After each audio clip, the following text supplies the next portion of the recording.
মানকাছৰৰ অসম মেঘালয় সীমান্তৰ কুৰালভাঙ্গাৰ বয়তী জলসিঞ্চন আঁচনি পৰিদৰ্শন জিলা উপায়ুক্ত পল্লৱী চৰকাৰৰ। নামনি অসমৰ জলসিঞ্চন বিভাগৰ সবাতোকৈ ডাঙৰ এই আঁচনি পৰিদৰ্শন কৰি দক্ষিণ হালমাৰা মানকাছৰ জিলা উপায়ুক্তৰ লগতে জিলাখনৰ জলসিঞ্চন বিভাগৰ শীৰ্ষ এটা দলে 100 কোটি টকাৰ এই বৃহৎ আঁচনিটো বহুদিনৰ পৰাই নিৰ্মাণ হৈ আছে।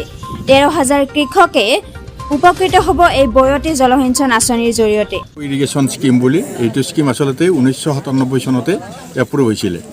এপ্ৰুভ হৈ পেলাই তেতিয়াৰ পইচা 397 লাখ হেৰি হৈছিলে, 397 লাখ।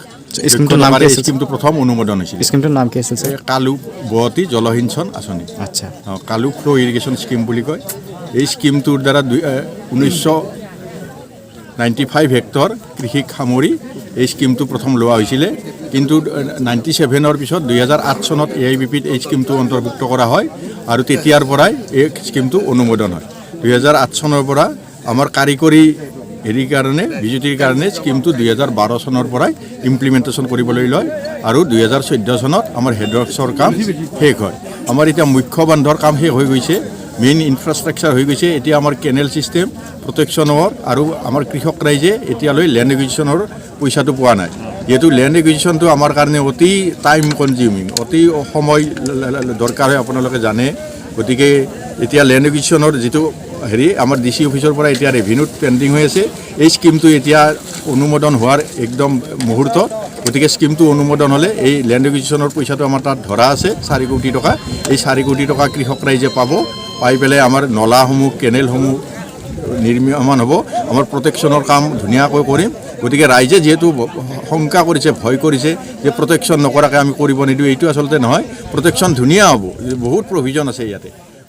আগফালে 1 কিলোমিটাৰ ছাকচেছফুল হ'ব আৰু তেতিয়া প্ৰায় 13,000 ঘৰ মানুহক কৃষক উপকৃত হ'ব। হ'লে এতিয়া আমাৰ যিহেতু প্ৰধানমন্ত্ৰীৰ ভিছন আছে এতিয়া ছাষ্টেইনেবল ডেভেলপমেণ্ট গ'লত যে 2022 চনৰ ভিতৰত কৃষকৰ আইন দুগুণ কৰা হ'ব আৰু সেই পৰ্যায়ক্ৰমে এতিয়া স্কিমটো হোৱাৰ মুহূৰ্তত। গতিকে নতুন চৰকাৰে আমাক ধুনীয়াকৈ ইয়াত হেৰি কৰিছে, উৎসাহ দিছে, আমাক আৰ্থিকভাৱে এতিয়া সহায় কৰিব আৰু স্কিমটো হৈ পেলাই কৃষক ৰাইজ হেৰি হ'ব আৰু এই অঞ্চলৰ কৃষকৰ আইন দুগুণ বৃদ্ধি পাব। যিহেতু পানীৰ অভাৱত যদিও আমাৰ বৰষুণটো যথেষ্ট হয়, বৰষুণটো ৰেগুলাৰ নহয়। যেতিয়াই লাগে কৃষকক তেতিয়া ডিমাণ্ড মতে বৰষুণটোতো আমি আনিব নোৱাৰোঁ, কিন্তু এই আঁচনিৰ জৰিয়তে আমি যেতিয়াই পানী লাগে তেতিয়াই কৃষক ৰাইজক পানী যোগান ধৰিম আৰু ইয়াৰ জৰিয়তে মাল্টিপুল ক্ৰপিং কৰিব, বিভিন্ন ধৰণৰ খেতি কৰিব।